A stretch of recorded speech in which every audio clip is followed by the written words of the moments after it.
Oi, irmãos.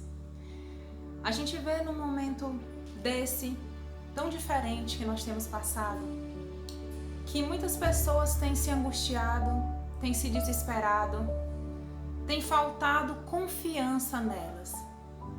E nós, pela graça de Deus, podemos confiar nele.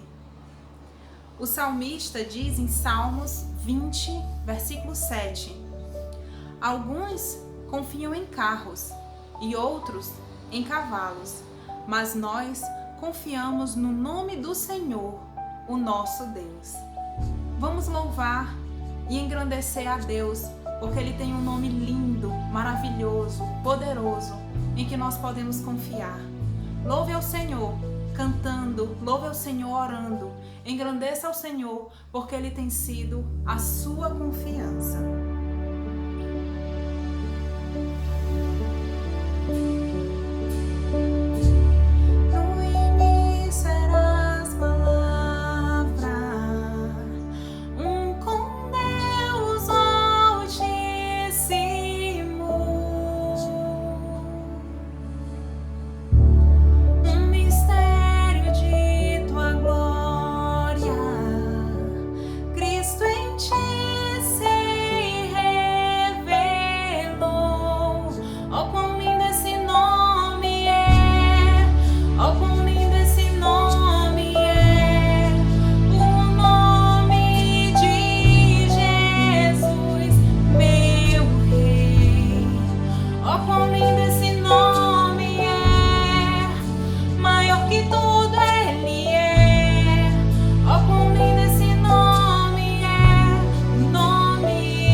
Porque Tu tens sido grandioso para as nossas vidas.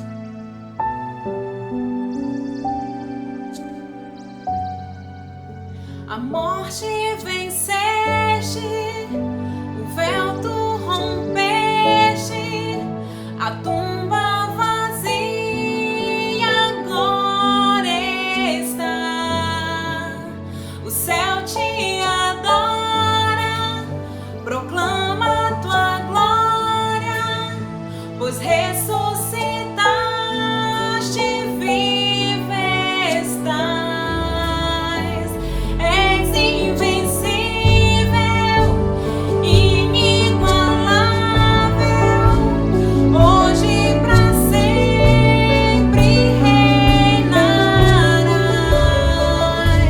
Teu é o reino, Tu é a glória, e acima de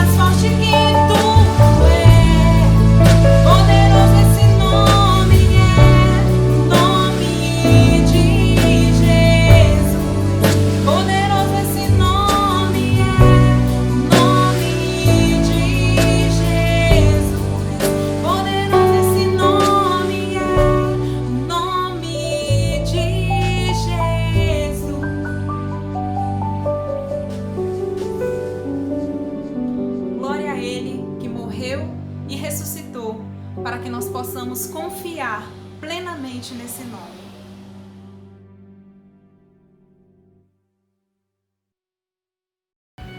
Olá, igreja.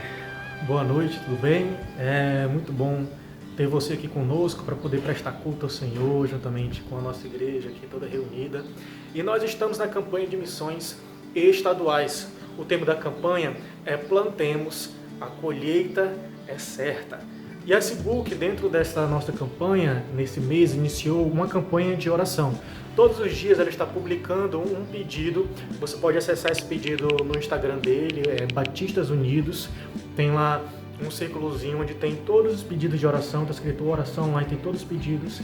E hoje eu quero convidar você a, junto comigo, estar orando pelo pedido, o 7º pedido, que é desse dia, do dia 19, que ele, no pedido é para que nós possamos continuar prósperos, nossas frentes missionárias, nós continuar prósperos nesse investimento, em constante crescimento.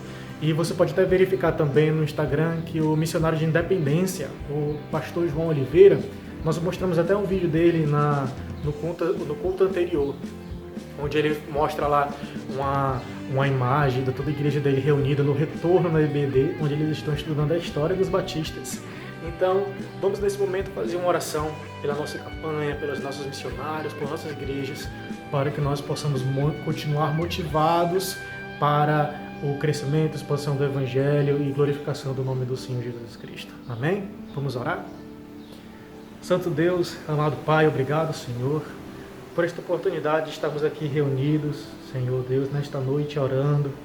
Pai, e especificamente eu quero pedir por essa motivação, Senhor Deus, que nós devemos ter, Pai, apesar desse período de pandemia, Senhor Deus, que estamos aqui vivenciando.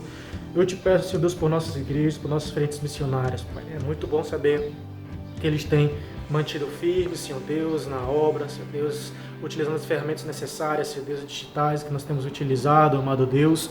Mas, Senhor Deus, que essa motivação deles permaneça firme, Senhor Deus, tanto dos missionários quanto dos membros, Senhor Deus, essa união, Deus, só possa crescer e eles estejam, Senhor Deus, justamente investindo cada vez mais nessa obra, Senhor Deus. Abençoa todas as nossas demais igrejas, Senhor Deus, os nossos pastores, amado Pai, para que o retorno, Senhor Deus, a esse trabalho, Senhor Deus, seja constante, Senhor Deus, com todos os cuidados, Senhor Deus, necessários, Pai. Seja glorificado em nossas vidas, em nossas ações, Senhor Deus, porque a obra é Tua, Senhor Deus, ela provém de Ti, Senhor Deus, a nossa motivação, Pai. Então, no Teu santo nome, Jesus Cristo, eu peço bênção por nossa igreja, o pastor Paulo Davi, os nossos missionários no campo, o pastor João Oliveira, Pai. Em nome de Jesus Cristo, Deus, motiva os missionários, as igrejas e a nossa igreja, especificamente na nossa campanha, Senhor Deus, de missões estaduais, para que nós possamos sustentar os nossos missionários, tanto em oração quanto financeiramente, Senhor Deus, dar-nos essa condição de servir na Tua obra, amado Deus. É isso que eu te peço, no Teu amado nome, Senhor Jesus Cristo. Amém. Então, igreja, plantemos, porque a colheita é certa, meus irmãos. Muito boa noite. Boa noite, Pai do Senhor. Quero louvar um hino que tem por título Como o Zaqueu. Da mesma forma que Jesus entrou na casa de Zaqueu, a Bíblia diz que eis que estou à porta e bate, se tu abrir, serei contigo. E Ele quer nesta noite bater na porta e que você abra para ceiar com Ele. Amém? Cante comigo.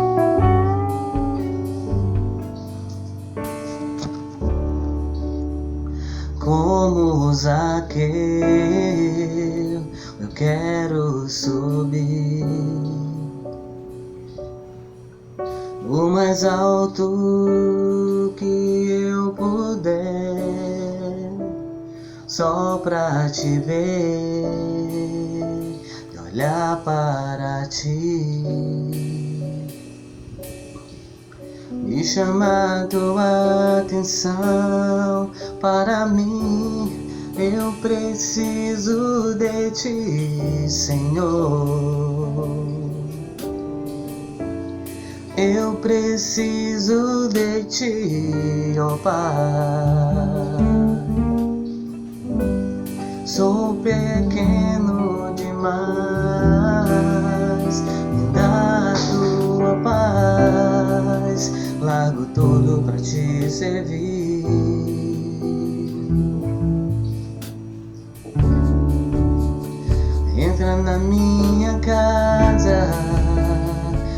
Entra na minha vida, mexe com minha estrutura, sara todas as feridas, me ensina a ter santidade. Quero amar somente a Ti, porque o Senhor é meu bem maior. Faz um milagre em mim.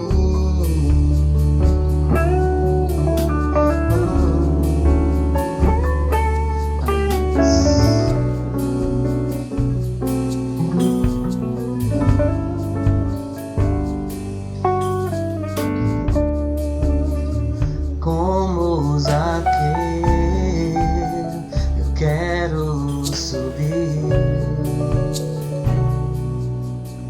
o mais alto que eu puder, só pra Te ver e olhar para Ti e chamar Tua atenção para mim. Eu preciso de Ti, Senhor. Eu preciso de Ti, ó Pai. Sou pequeno demais, me dá a Tua paz. Largo tudo pra Te servir.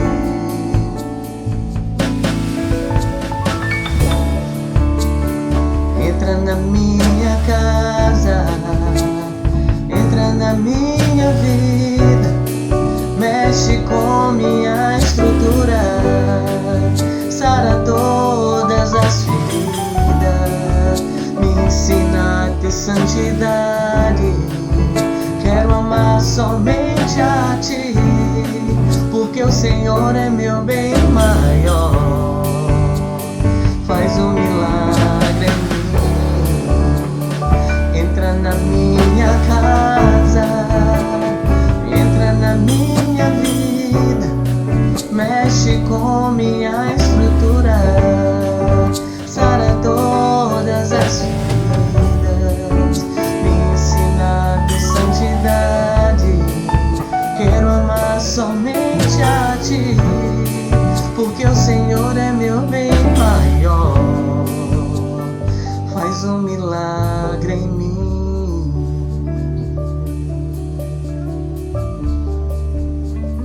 Faz um milagre em mim.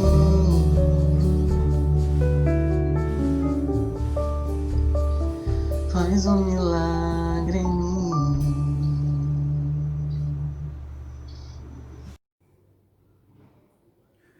Boa noite. Nós somos da Igreja Batista em Boa Vista, no bairro Castelão, e nossa função aqui nesse canal no YouTube não é em sermos entretenimento, mas estarmos influenciando nas questões de meditações bíblicas, e encontramos aqui nesta tecnologia maravilhosa feita pelos homens com as bênçãos de Deus, para chegar até você e assim tentar ajudar a você também, assim como Deus tem nos ajudado a estar se levantando, a estar se fortificando ou ao menos estabilizando nesse momento da pandemia. Vamos abrir, se você puder aí, acompanhar conosco, aí abrir no livro de Judas, só tem um capítulo, aqui dos versículos 24 e 25. Livro de Judas, que fica ali antes do livro de Apocalipse, o último livro da Bíblia cristã. Então vá lá rapidinho. Dá tempo de você acompanhar conosco e deixar aberto aí neste livro. Diz assim em Judas, versículo 24 e 25. Ora, aquele que é poderoso para vos guardar de tropeços e para vos apresentar com exultação, imaculados diante da sua glória, ao único Deus, nosso Salvador, mediante Jesus Cristo, Senhor nosso, glória, majestade, império e soberania, antes de todas as eras, e agora e por todos os séculos. Amém. A nossa meditação de hoje, baseada nesta leitura, ela vai falar sobre o santo das causas impossíveis. Será uma pregação, será uma meditação, e que iremos começar hoje e terminaremos só no próximo domingo. Hoje, com relação ao santo das causas impossíveis, nessa primeira parte de hoje, estaremos meditando sobre os importunadores. Eles não são eternos. Então, importunadores não são eternos. É difícil falar de uma determinada situação quando, por obrigação, alguém vai expor algo. E é exatamente isso que está acontecendo com Judas Tadeu, o escritor da Epístola de Judas. Está sendo difícil. Pela escrita nós podemos perceber isto lá no comecinho do texto.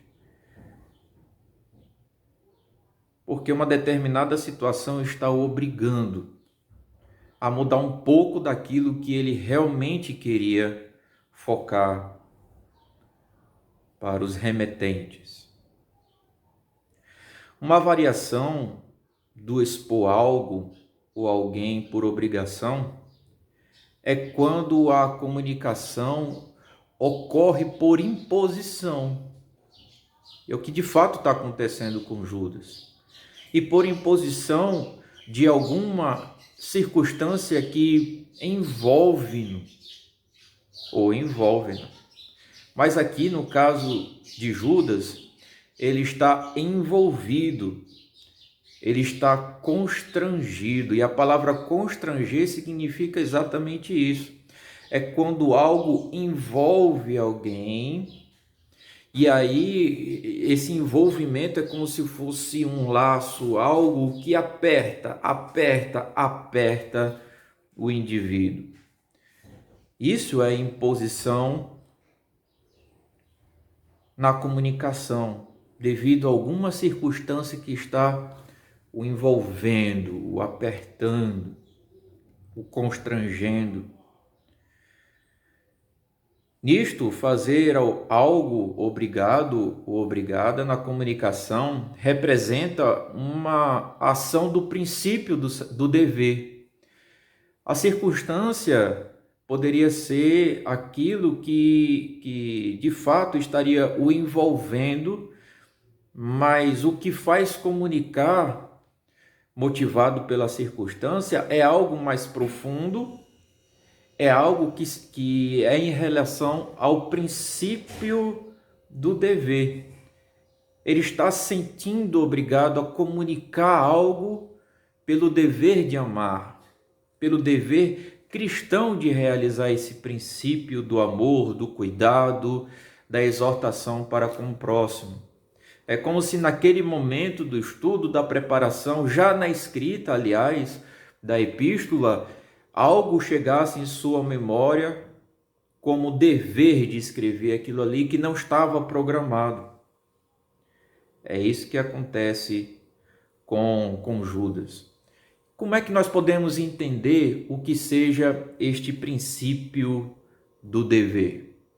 Bem, se nós abrirmos nossa Bíblia, deixa marcado aí o livro de Judas, deixa marcado aí, vamos lá para o livro de João, capítulo 13, versículos do 12 ao 20, nós vamos entender melhor o que é este princípio do dever.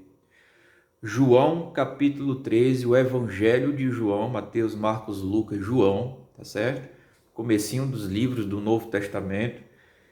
João, capítulo 13, dos versículos 12 até o 20, diz o seguinte: Depois de lhes ter lavado os pés, Jesus, lavando os pés dos seus, tomou as vestes e, voltando à mesa, perguntou-lhes: Compreendeis o que vos fiz? Vós me chamais o Mestre e o Senhor, e dizes bem, porque eu sou.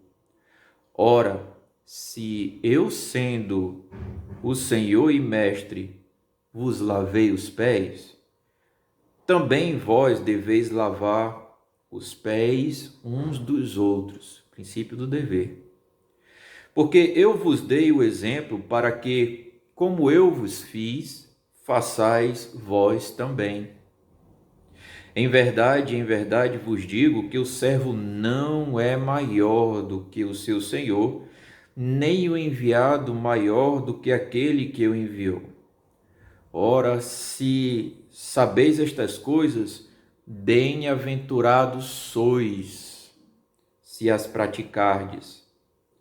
Não falo a respeito de todos vós, pois eu conheço aqueles que escolhi. É antes para que se cumpra a Escritura: aquele que come do meu pão levantou contra mim seu calcanhar. Desde já vos digo, antes que aconteça, para que quando acontecer, creais que eu sou. Em verdade vos digo, quem recebe aquele que eu enviar, a mim me recebe, e quem me recebe, recebe aquele que me enviou. Então aqui nós podemos ver tanto o princípio do dever, como também aquele que cumpre o princípio do dever em Deus, com certeza será recebido pelos de Deus. Guarde isso, como entendimento do princípio do dever e o resultado como certo aqueles que escutam, aqueles que recebem o favor, a graça desse princípio do dever, não por aqueles que executam, mas muito mais por Deus, através de Cristo Jesus.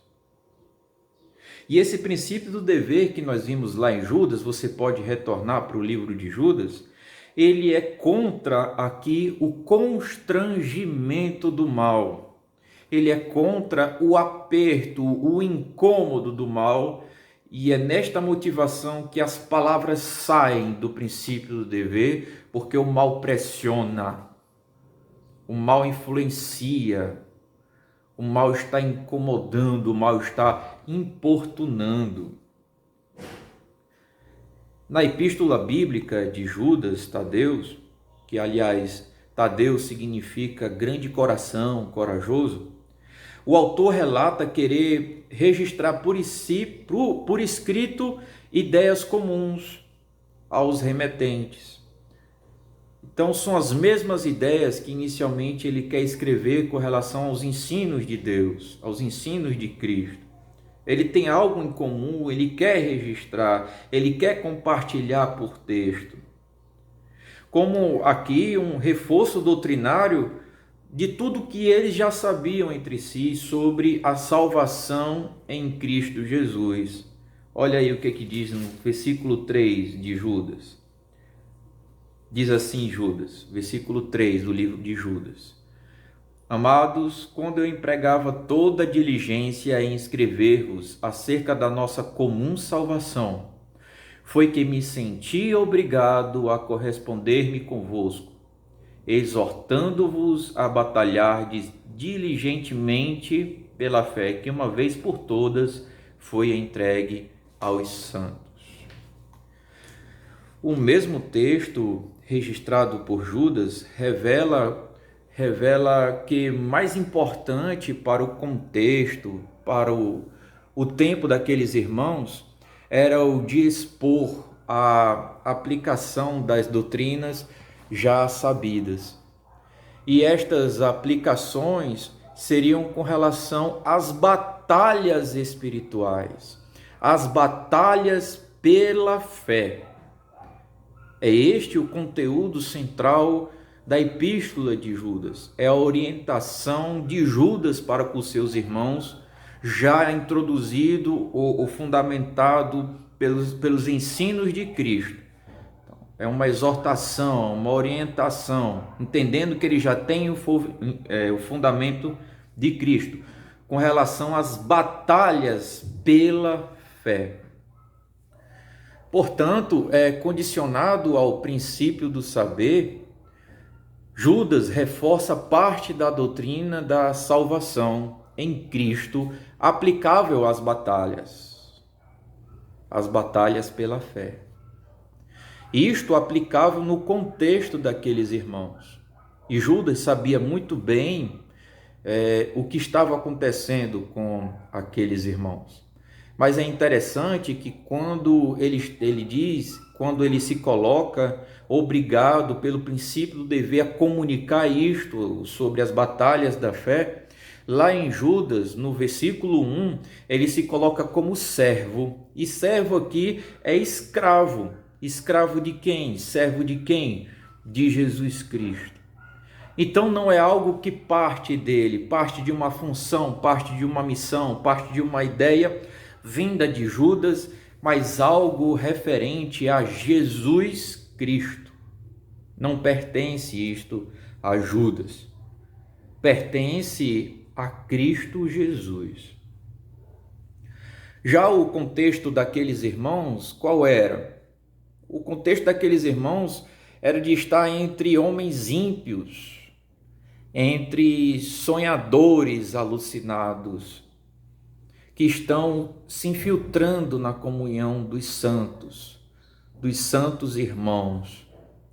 E eles tinham uma finalidade, estas pessoas, estes homens ímpios, estes sonhadores alucinados.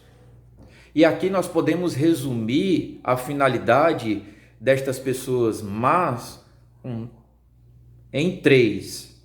Primeiro, explorá-los. Essas pessoas ímpias tinham essa finalidade de explorar o máximo possível, ganhar o máximo possível, seja lá o que for, entre os irmãos. A segunda missão, a segunda finalidade que esses homens ímpios, sonhadores alucinados tinham, é de confundir. Então, além de explorar, tentando absorver o máximo, se aproveitar o máximo de cada pessoa ali, de cada um daquela comunhão, eles tinham também a finalidade de confundi-los, colocar pensamentos quase verdadeiros, que podemos resumir assim, né? Eles colocavam as suas interpretações sobre o segmento da vida, sobre quem é Deus, sobre quem é de fato Jesus Cristo. Eles colocavam os seus próprios conceitos. É quase como se eles não tivessem nem aí para a Bíblia, mas como a intenção, a finalidade era provocar confusão, então era mesmo como pegar versículos bíblicos e reinterpretá-los de uma certa forma que as pessoas ficariam: poxa, será que é assim mesmo? Então eu acho que eu estava confuso. E aí começavam a entender pela ideia do homem ímpio,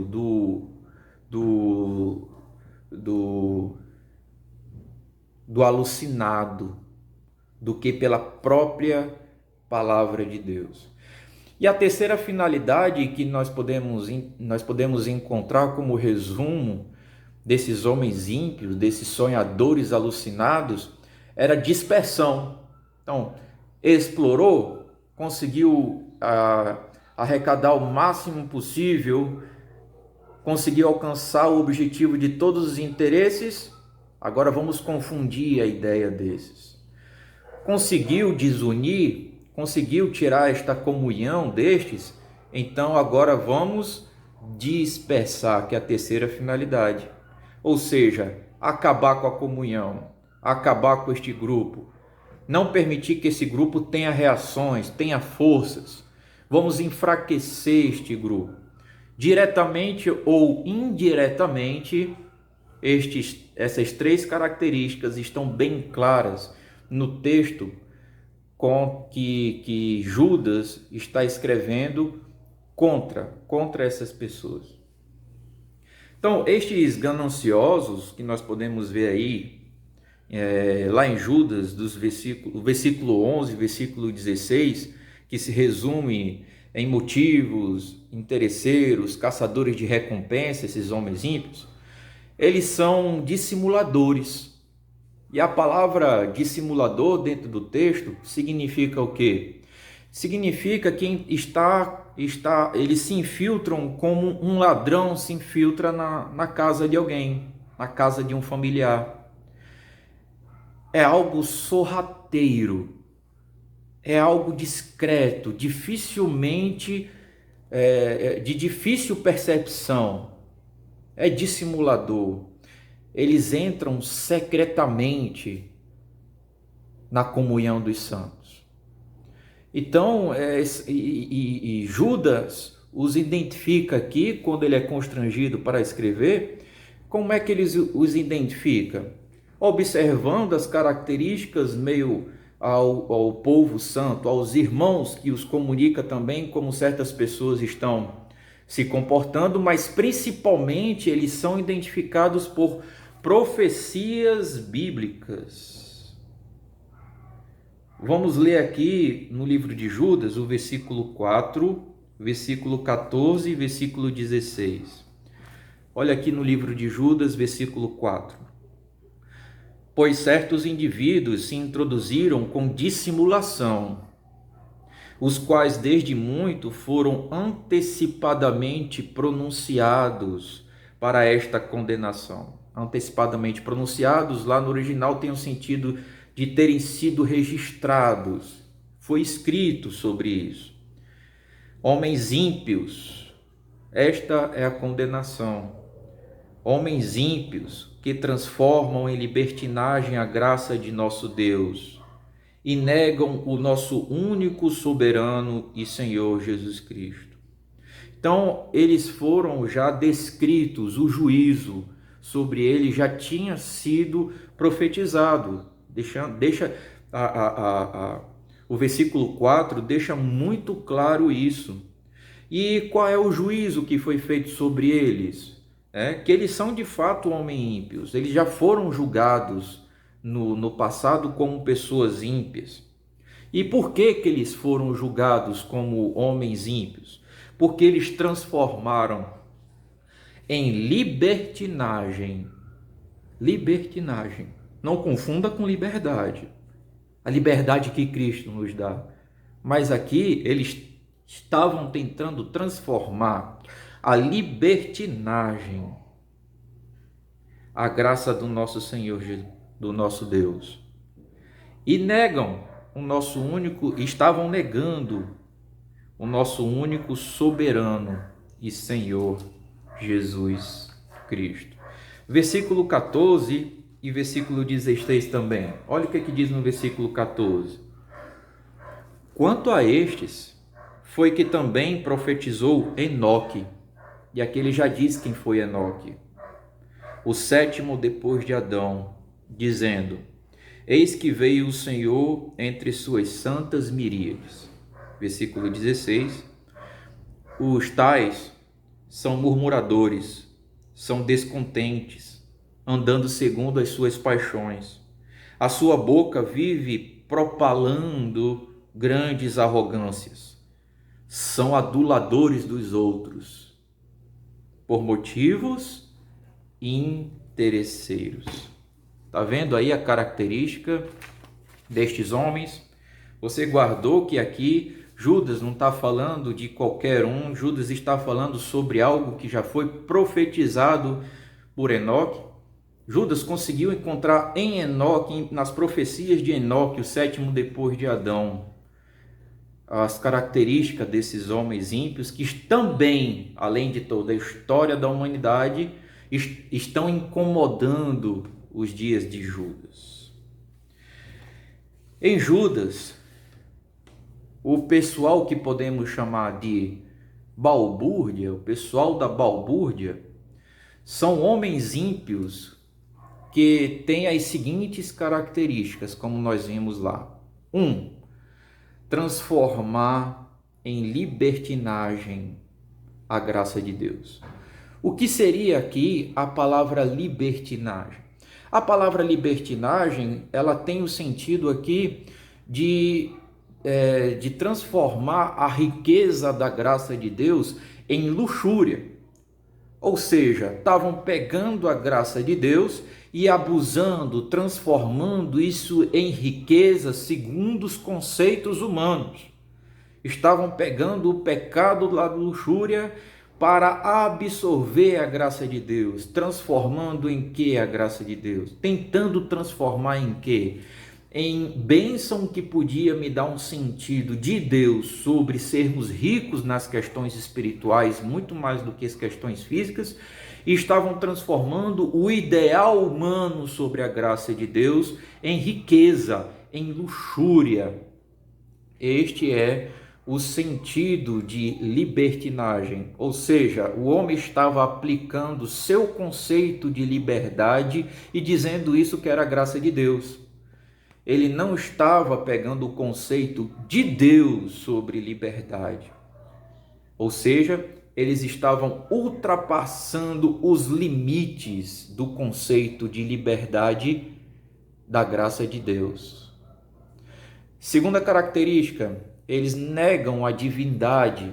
Quando ele coloca o Senhor Jesus Cristo, lá no versículo que nós lemos, eles estão negando o Kairos, eles estão negando o senhorio, o Senhor do Antigo Testamento, que significa Deus existente, Jeová.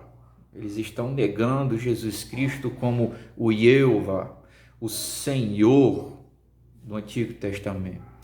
A terceira característica que nós podemos encontrar em todo o texto da Epístola de Judas é que esses homens ímpios são sonhadores alucinados. O que vêm ser estes sonhadores alucinados segundo o texto?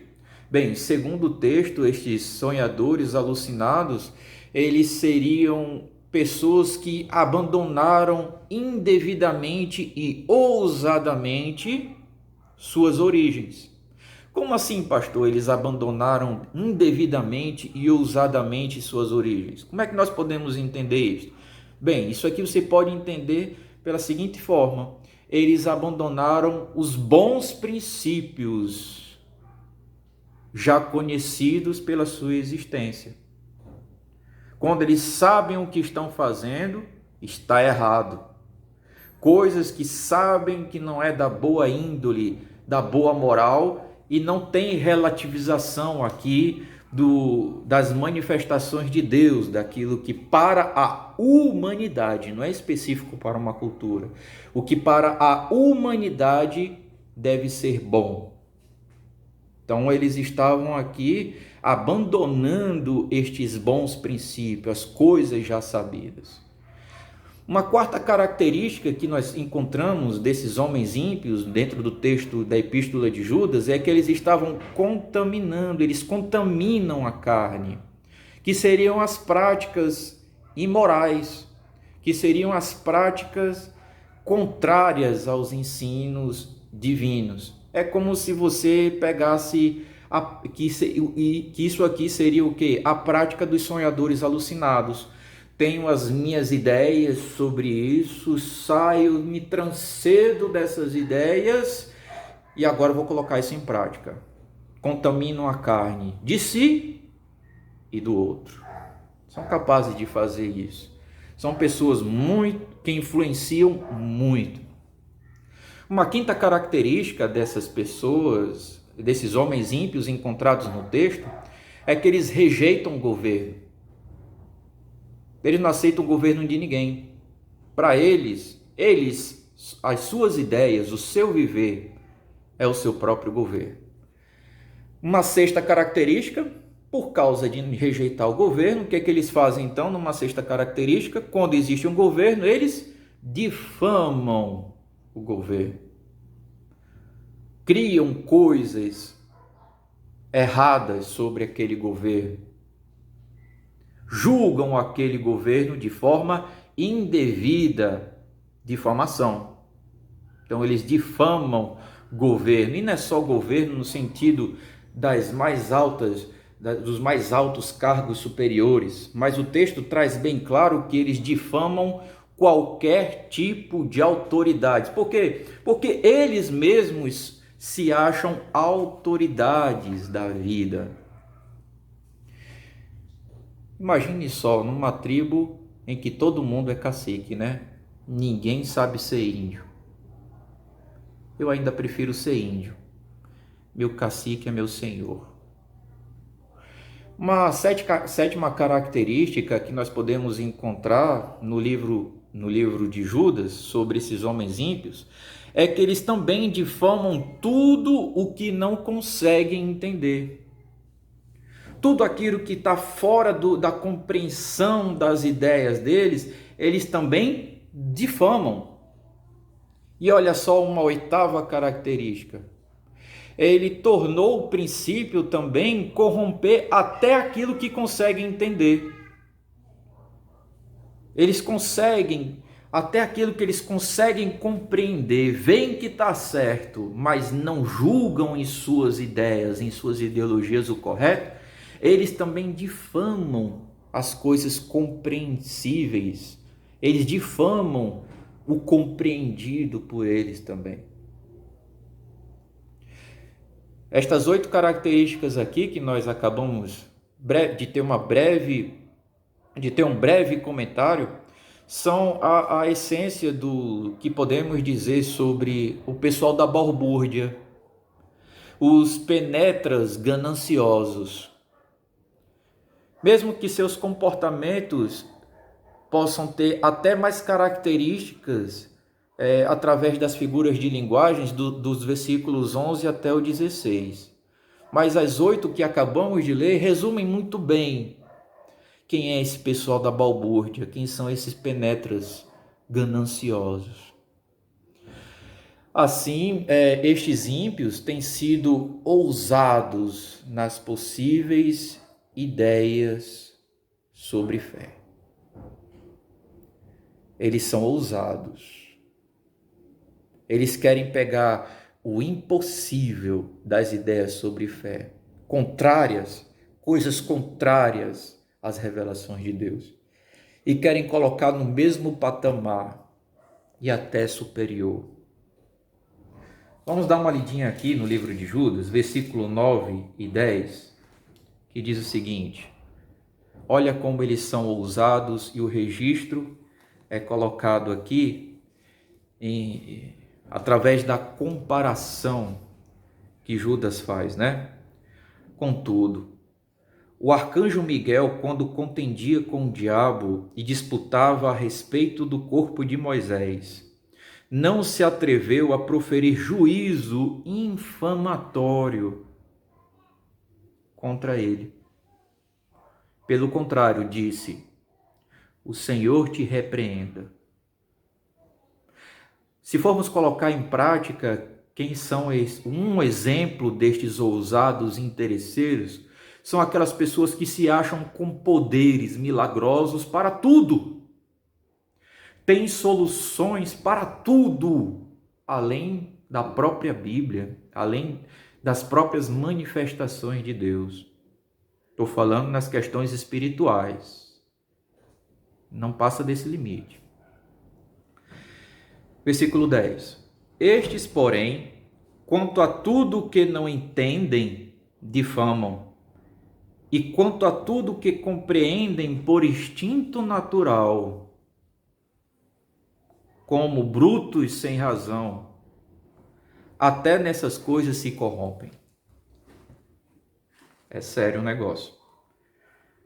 Precisamos ter muita atenção contra essas pessoas no meio do corpo de Cristo, porque em toda a comunhão dos santos, em toda a comunhão dos cristãos, nós vamos ter em alguma época, se não em todas as épocas, da história de cada comunidade, pessoas como estas presentes em nosso meio.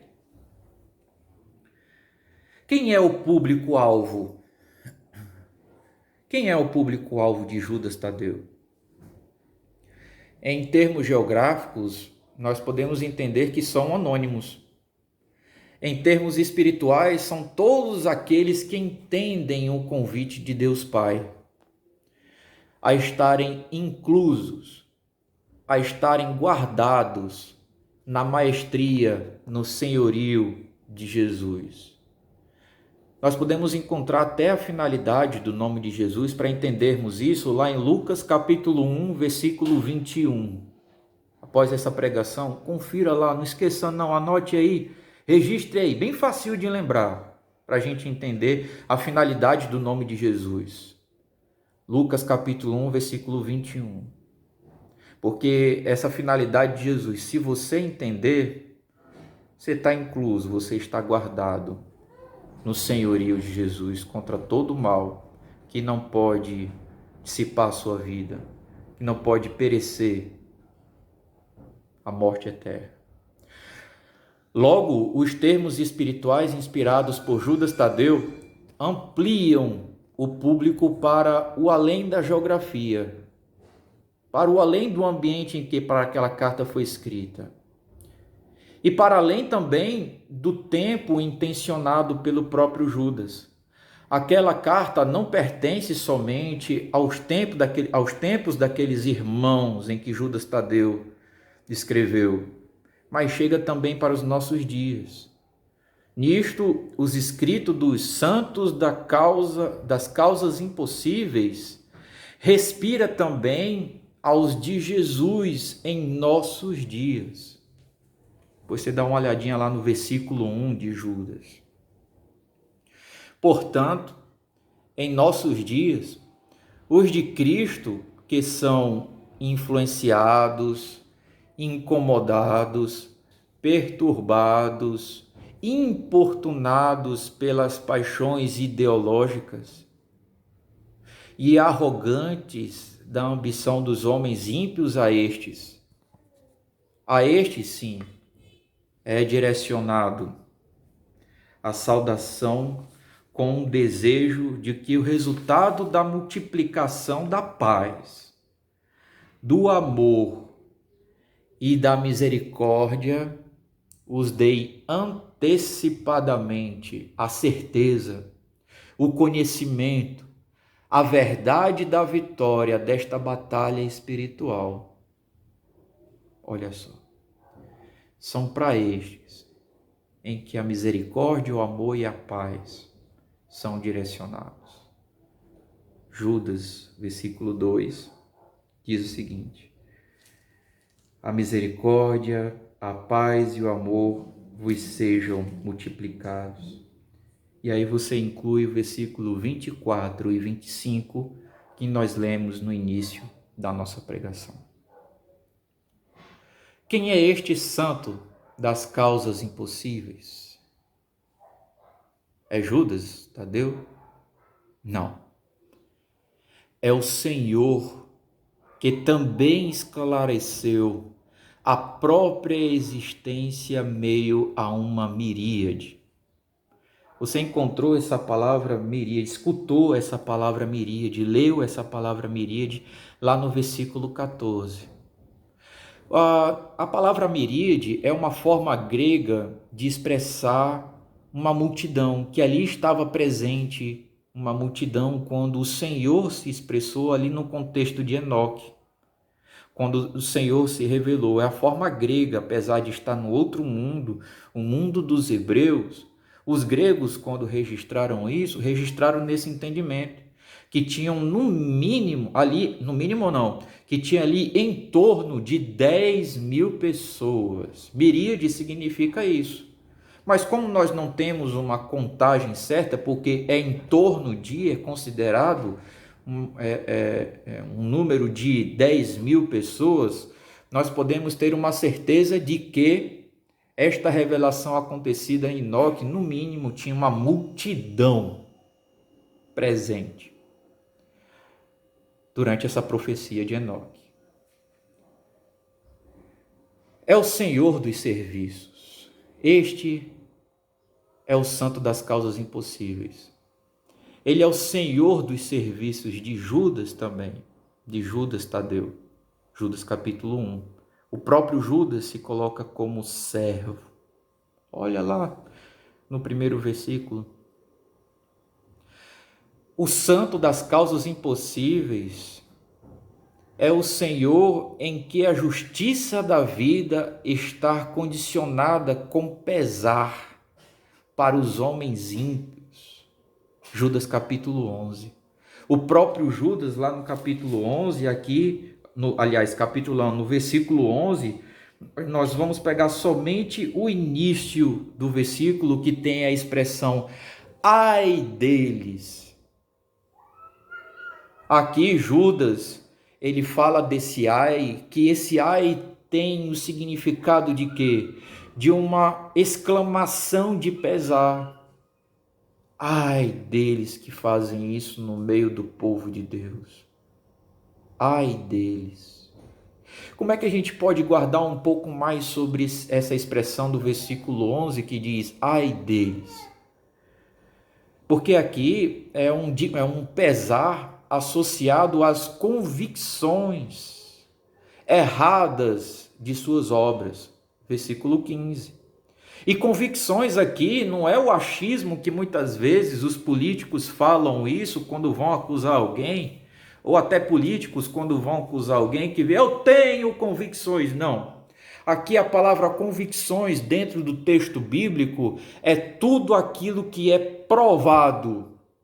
E dentro do texto de Judas, versículo 15, é dentro daquilo que é provado estar errado. Então, eles estavam tendo a convicção pelas revelações do próprio Deus que estavam errados, mas não queriam corrigir a vida. Muitos não estavam querendo corrigir a vida. Ainda inspirado, Judas Tadeu ainda reconhece que todas as situações dos homens ímpios que provocam tropeços existenciais dos de Deus. Então, Judas Tadeu, ele reconhece que essas situações dos homens ímpios estavam provocando tropeços existenciais nos de Deus. O intuito deles é dissolver as revelações do próprio Deus na criação, principalmente na humanidade. Por fim, Judas Tadeu traz fundamentos da fé nos tempos de Enoque, sétimo depois de Adão, para os de Deus.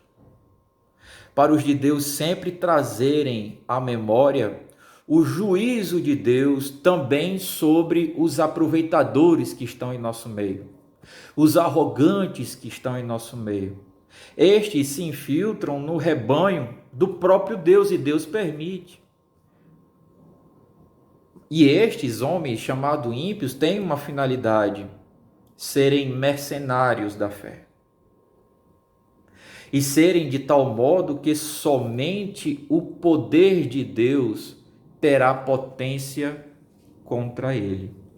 Foi por isso que no início da nossa meditação, nós lemos o versículo 24 e 25, e em especial o versículo 24, com